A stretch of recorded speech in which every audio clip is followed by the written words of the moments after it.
Hello everyone, आज की इस वीडियो में हम पढ़ने वाले हैं lung volume and lung capacity के बारे में। Lung volume and lung capacity ये बताता है कि आपके जो लंग्स हैं उनके अंदर कितना अमाउंट ऑफ एयर आपका उसकी प्रेजेंट रहती है। सो इसके अंदर बहुत सारे टर्म्स हैं, उन टर्म्स को हम वन बाय वन करके क्लियर करेंगे, जिसमें हम लोग स्टार्ट करेंगे टाइडल वॉल्यूम से, फिर हम पढ़ेंगे इंस्पिरेटरी रिजर्व वॉल्यूम के बारे में, फिर हम पढ़ेंगे एक्सपिरेटरी रिजर्व वॉल्यूम के बारे में, वाइटल कैपेसिटी के बारे में और एनाटॉमिकल डेड स्पेस के बारे में। But before entering into these lung capacity and lung volumes, I would just point out here the brief introduction of lung, they how they looks like and how their capacity we are going to study. See, आप क्या है, this is your wind pipe, इसको ही आप trachea कहते हैं। ये wind pipe आपका करीबन आपकी फिफ्थ थोरेसिक वर्टिब्रे तक का आपका नीचे की तरफ डाउनवर्ड एक्सटेंड करता है और इस पॉइंट पर आके इसे कैरिना कहते हैं। This point is basically carina. इस पॉइंट पर आके आपका ये लेफ्ट और राइट दो साइड में डिवाइड हो जाता है। ये जो हमारी कैरिना होती है, ये साइड आपका it is rich with nerve supply. यहाँ पर से जाके आपका ये ट्रैकिया जो है, एक चला जाता है राइट हैंड साइड को, एक चला जाता है लेफ्ट हैंड साइड को। राइट साइड को जो ये आपका पैसेज जा रहा है इसे आप प्राइमरी ब्रोंकस कहते हैं। ये राइट साइड जा रहा है तो इसे राइट प्राइमरी ब्रोंकस कहेंगे, जो लेफ्ट जा रहा है उसे आप लेफ्ट प्राइमरी ब्रोंकस कहेंगे। After this after entering this right primary bronchus into the lung through the hilum, ये वो ओपनिंग होती है जिसे आप हाइलम कहते हैं। ये वो ओपनिंग है जहाँ से आपका पल्मनरी आर्टरी, पल्मनरी वेन्स और आपका you can say this primary bronchus, ये सब जो है यहाँ से इसी के थ्रू एंटर करते हैं। ये एक तरीके का होल है आप कह सकते हैं।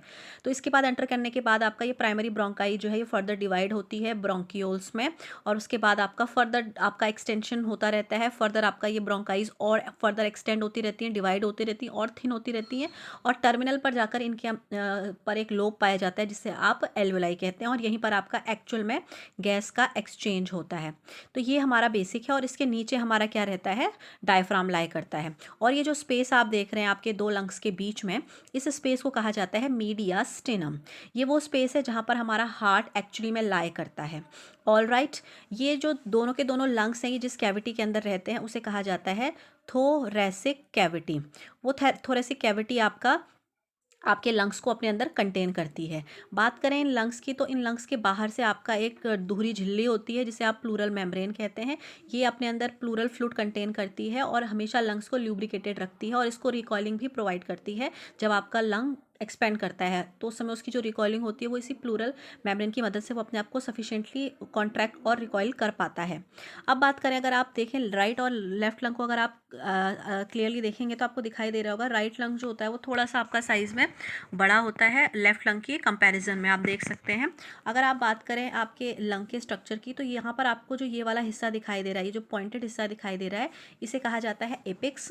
This is the apex. और ये जो आपको नीचे दिखाई दे रहा है इस तरीके से आपको इरेगुलर शेप का आपको जो स्ट्रक्चर दिखाई दे रहा है, ये कहलाता है इसका बेस, और ये इसकी कहलाती है कोस्टल रीजन। और ये वाला जो आप देख रहे हैं, this is the medial region. Medial region जो होते हैं लंग्स के, वो एक दूसरे को फेस करते हैं। सो ये आपके राइट लंग का मीडियल रीजन है, ये आपके लेफ्ट लंग का मीडियल रीजन है। So this was all about the anatomy of lung. अब बात करते हैं इस लंग की वॉल्यूम की या इसकी कैपेसिटी की। जैसा कि आपको पता है लंग क्या है, लंग आपका एक इंपॉर्टेंट रेस्पिरेटरी ऑर्गन है, और लंग के अंदर जो एल्वोलाइज होती है यहीं पर आपका एक्चुअल गैसियस एक्सचेंज होता है। तो हमें ये पता होना चाहिए कि हमारे लंग के अंदर जो आने वाले टर्म्स हैं उनके बारे में हमें क्लियर होना चाहिए। फॉर एग्जाम्पल के लिए अगर हम बात करते हैं टाइडल वॉल्यूम की, सो टाइडल वॉल्यूम क्या होता है। टाइडल वॉल्यूम का मतलब ये है कि आपने जब आपने ब्रेथ ली, आपकी जब ब्रेथ की एक साइकिल पूरी हुई, तो उस समय आपके लंग्स के अंदर कितना आपका एयर गया और कितना आपके लंग्स से एयर बाहर आई। तो एक ब्रेथ साइकिल में कितना अमाउंट ऑफ एयर आपके लंग्स के अंदर गया और आपके लंग्स से बाहर आया, उसी को आप टाइडल वॉल्यूम कहते हैं। Now you can see the definition here. Tidal volume क्या है, it's the amount of air passing into and out of the lungs during each cycle of breath. Okay. और अगर हम जब बात करते हैं साइकिल ऑफ ब्रेथ की, तो ब्रेथ के अंदर आपकी जो पूरी साइकिल है इसमें 3 फेज होते हैं। पहला आपका आप इन्हेलेशन करते हैं, फिर आप एक्सहेल करते हैं, और उसके बाद आपका कुछ सेकंड्स के लिए, यूजुअली 2 सेकंड्स के लिए आपका क्या होता है, पॉज होता है before the beginning of the next cycle. तो आप एक साइकिल की बात करें तो एक साइकिल के अंदर जो हमारा टोटल एयर हमारे लंग्स से अंदर और बाहर निकलती है उसका जो वॉल्यूम होता है वो यूजुअली आपका 500 मिलीलीटर रहता है। All right. और ब्रेथ की साइकिल जो इनहेलेशन और एक्सहेलेशन है इसके बारे में हम वीडियो बना चुके हैं, आप जाके रेस्पिरेटरी प्लेलिस्ट पर देख सकते हैं। अब बात करते हैं हमारा जो लंग है उसके इंस्पिरेटरी रिजर्व वॉल्यूम का क्या मतलब होता है। इंस्पिरेटरी का मतलब होता है सांस अंदर लेना, रिजर्व मतलब होता है बचा हुआ, और वॉल्यूम यहाँ पर एयर के वॉल्यूम की बात की जा रही है। तो इंस्पिरेटरी रिजर्व वॉल्यूम का मतलब क्या होता है, जब आप एक मैक्सिमम इन्हेलेशन करते हैं। देखिए, एक होती है क्वाइट इन्हेलेशन, एक होती है आपकी मैक्सिमम इन्हेलेशन। क्वाइट इन्हेलेशन का मतलब क्या है कि जब आप नॉर्मल कंडीशन में, अभी आप जैसे वीडियो को सुन रहे हैं, देख रहे हैं, तो अभी जो आप सांस अंदर ले रहे हैं वो आपकी नॉर्मल इन्हेलेशन है, ठीक है। और यूजुअली आपका ये जो है आपका 15 साइकिल्स की रहती है, आपका आप 1 मिनट में करीबन 15 बार कर सकते हैं ये। तो अगर हम बात कर रहे हैं इंस्पिरेटर रिजर्व वॉल्यूम की, तो इसका मतलब ये है कि मैक्सिमल इंस्पिरेशन करने के बाद कितना अमाउंट ऑफ एक्स्ट्रा आपने एयर अपने लंग्स के अंदर इनहेल करी है। एक बार आप कोशिश करिए, आप करके देखिए, एक बार आप वॉलेंटरीली सांस अंदर लेके देखिए, तो आपके अंदर क्या जा रही है, लंग्स के अंदर आपकी एयर जा रही है, तो आपके जो लंग्स होंगे वो बाहर की तरफ आपको फील हो रहे होंगे, आपको आपकी छाती जो है वो आगे की तरफ एक्सपीरियंस हो रही होगी, क्योंकि हमारा रिब केज जो होता है वो इनहेलेशन के दौरान ऊपर और बाहर की तरफ मूव करने लग जाता है। All right, so inspirated reserve volume is the extra volume of air, क्योंकि रिजर्व में तो वही होगा ना जो एक्स्ट्रा होगा, जो उतना ही है जितना कंज्यूम होना है, तो वो रिजर्व में नहीं जा सकता है। सो रिजर्व वॉल्यूम का मतलब ये है जो एक्स्ट्रा होगा इंस्पिरेशन के दौरान, जो आपके लंग्स में एक्स्ट्रा वॉल्यूम ऑफ एयर बच जाएगी, उसे आप कहेंगे इंस्पिरेटेड रिजर्व वॉल्यूम। अब बात करते हैं इंस्पिरेटरी कैपेसिटी की। इंस्पिरेटरी कैपेसिटी का मतलब ये है कि आप मैक्सिमम एफर्ट के साथ कितना अमाउंट ऑफ एयर अपने लंग्स के अंदर डाल सकते हैं, उसे कहा जाता है इंस्पिरेटरी कैपेसिटी। मतलब आपकी फोर्सफुल सांस अंदर डालने की क्या क्षमता है, ठीक है। और ये पर्सन टू पर्सन वेरी करती है, आप जितना प्रैक्टिस करते होंगे, आप जितना, for example if a person who is doing more pranayama, ठीक है, तो अगर उसकी लाइफस्टाइल में प्राणायाम इन्वॉल्व है तो उसका जो इंस्पिरेशन कैपेसिटी होगा वो थोड़ा ज़्यादा ही होगा। हम अगर उन लोगों से कंपेयर करें जो यूजुअली आपके लंग्स की इस कैपेसिटी को यूटिलाइज नहीं करते हैं, ठीक है। इनवॉलेंट्री तो हमारा सभी का लंग्स जो है वो रेस्पिरेशन परफॉर्म कर रहा है, बट अगर हम बात करें वॉलेंटरीली, तो वॉलेंटरीली जब आप मैक्सिमम एफर्ट लगा के अपने लंग्स के अंदर एयर एंटर करते हैं, तो वो कहलाती है आपकी इंस्पिरेटरी कैपेसिटी। तो इंस्पिरेटरी कैपेसिटी किसके बराबर हो जाएगी, आपका जो टोटल, आपका जो टाइडल वॉल्यूम है प्लस आपकी जो इंस्पिरेटरी रिजर्व कैपेसिटी है, उसका सम ही बनेगा आपका इंस्पिरेटरी कैपेसिटी के बराबर। अब बात करते हैं फंक्शनल रेसिडुअल कैपेसिटी। फंक्शनल मतलब जो फंक्शन करेगी, ठीक है। रेसिडुअल मतलब जो बची हुई है, जो आपकी बच गई है। कैपेसिटी का मतलब हो गया क्षमता।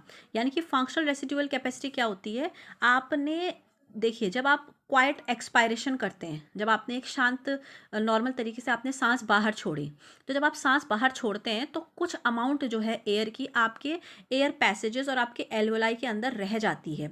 तो जो वो बची हुई अमाउंट है आपकी एयर की आपके रेस्पिरेटरी पैसेजेस और एल्वोलाई के अंदर ड्यूरिंग योर क्वाइट एक्सपायरेशन, उसे कहा जाता है फंक्शनल रेसिडुअल कैपेसिटी। अब देखिए, जब आप सांस बाहर छोड़ते हैं, एक्सपायरेशन का मतलब होता है सांस बाहर छोड़ना। जब आप सांस बाहर छोड़ रहे हैं, जब आप ब्रीद आउट कर रहे हैं, तो ब्रीद आउट आप, जब आप क्वाइट ब्रीद आउट कर, देखिए डिफरेंस याद रखिएगा, अभी नीचे एक टर्म आएगा जहाँ पर आप फिर कंफ्यूज कर सकते हैं। जब आप क्वाइट एक्सपायरेशन कर रहे हैं, जैसे अभी अभी आप क्वाइट एक्सपायरेशन कर रहे होंगे, अभी आप क्वाइट इंस्पिरेशन कर रहे होंगे, तो जब आप क्वाइट एक्सपायरेशन करते हैं, जब आप सांस बाहर छोड़ते हैं एक नॉर्मल साधारण तरीके से, तो आपके लंग्स से और आपके एयर पैसेजेस से और आपके एल्वोलाई से पूरी की पूरी एयर बाहर नहीं जा रही होती है। कुछ अमाउंट ऑफ एयर जो है वो आपके एयर पैसेजेस के अंदर, आपके एल्वोलाई के अंदर रह जाती है, जो कि फंक्शन करती है। वो क्या फंक्शन करती है, वो आपके एल्वोलाई को कोलैप्स नहीं होने देती है। एल्वोलाई क्या है, आपकी एक हवा का थैला है। अगर इसमें से आपका एक्सपायरेशन करने के समय सारी की सारी हवा निकल जाएगी, तो थैला क्या हो जाएगा, कोलैप्स हो जाएगा, राइट। तो आपका उसके अंदर ये मेक श्योर रहना ज़रूरी है कि उसके अंदर कुछ ना कुछ अमाउंट ऑफ एयर बच जाए, तो उसी को आप कहते हैं functional residual capacity. All right, उसके बाद बात करते हैं एक्सपायरेटरी रिजर्व वॉल्यूम की। एक्सपायरेटरी रिजर्व वॉल्यूम और इंस्पिरेटरी रिजर्व वॉल्यूम आपका एक ही जैसा है, आप समझ लीजिए। एक्सपायर करने के दौरान जब आपने मैक्सिमली, आपने फोर्सफुली अपने में से सांस बाहर छोड़ी, एक्सपेल करी आपने, ठीक है, एयर बाहर को छोड़ी, तो जब आप एयर बाहर छोड़ते हैं तो जो लार्जेस्ट वॉल्यूम ऑफ एयर जो आप बाहर छोड़ पा रहे हैं आप एक्सपायरेशन के दौरान, उसको कहा जाएगा एक्सपिरेशन रिजर्व वॉल्यूम। एक्सपिरेशन का मतलब सांस बाहर जानी है, तो ये वो वॉल्यूम ऑफ एयर है जो आप अपने लंग्स से मैक्सिमल एक्सपिरेशन के दौरान बाहर छोड़ते हो। ऑल राइट, रेसिडुअल वॉल्यूम की बात करें तो रेसिडुअल वॉल्यूम मतलब फोर्स्ड एक्सपायरेशन करने के बाद जो वॉल्यूम ऑफ एयर आपका रहता है एयर का, उसे आप कहते हैं रेसिडुअल वॉल्यूम, ठीक है।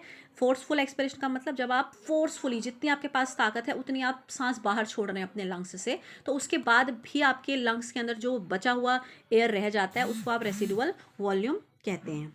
यहाँ तक आई होप आपको समझ में आया होगा। अब हम आगे बढ़ते हैं। अब बात करते हैं वाइटल कैपेसिटी की। तो वाइटल का मतलब होता है वेरी इंपॉर्टेंट, कैपेसिटी का मतलब होता है क्षमता। तो आपके लंग की वाइटल कैपेसिटी का मतलब क्या है? आपके लंग की जो वाइटल कैपेसिटी है उसका मतलब ये है कि कितना मैक्सिमम वॉल्यूम एयर का आपके लंग्स के अंदर और बाहर आपका मूव कर सकता है। तो वाइटल कैपेसिटी बराबर होता है आपका जो टाइडल वॉल्यूम है प्लस आपका इंस्पिरेटरी रिजर्व वॉल्यूम प्लस आपका एक्सपिरेटरी रिजर्व वॉल्यूम। यानी कि कितनी अधिकतम एयर आपके लंग्स के अंदर जा सकती है और कितनी अधिकतम एयर आपके लंग्स से बाहर जा सकती है। जब मैं एयर वर्ड यूज़ करती हूँ तो ये मत समझिएगा सिर्फ कि एयर का मतलब ऑक्सीजन है। हम जब एटमॉस्फेयर से एयर अंदर इनहेल और एक्सपायर कर रहे हैं तो हम सिर्फ ऑक्सीजन अंदर नहीं डाल रहे हैं। एयर में आपका ऑक्सीजन के अलावा जो अदर आपका गैसेस हैं वो भी प्रेजेंट होती हैं, जैसे कि नाइट्रोजन है उसके अंदर, हीलियम है उसके अंदर, वाटर वेपर है उसके अंदर। ठीक है, इसीलिए जब हम डीप सी डाइविंग करते हैं तो उसमें जो ऑक्सीजन सिलेंडर्स होते हैं उसमें हीलियम भी डली रहती है। उसमें 100% में आपका ऑक्सीजन नहीं होती है, बिकॉज हमें आदत नहीं है प्योर ऑक्सीजन लेने की। Okay, we are not habitual to take the pure O2 during normal breathing. So we वो आप एक नेक्स्ट टॉपिक है, वो हम बाद में पढ़ेंगे, उसको मैं आपको एक नेक्स्ट वीडियो बना के बताऊंगी। सो वाइटल कैपेसिटी का मतलब ये है कि आपके लंग की जो, देखिए वाइटल कैपेसिटी का नॉर्मल एक अडल्ट के अंदर सही रहना बहुत ज़रूरी है। आपके लंग की कंडीशन उसकी वाइटल कैपेसिटी से पता लगाई जा सकती है। अगर आपके लंग्स में का जो वाइटल कैपेसिटी है अगर वो अच्छा है, दैट मीन्स आपके लंग का टाइडल वॉल्यूम भी अच्छा चल रहा है, आपके लंग की इंस्पिरेटरी रिजर्व वॉल्यूम भी बढ़िया है, आपके लंग का एक्सपिरेटरी रिजर्व वॉल्यूम भी बढ़िया है, मतलब आपका लंग हेल्दी है। ओके, जब हम बात करते हैं टोटल लंग कैपेसिटी यानी कि इसको TLC कहा जाता है, तो टोटल लंग कैपेसिटी का मतलब क्या है?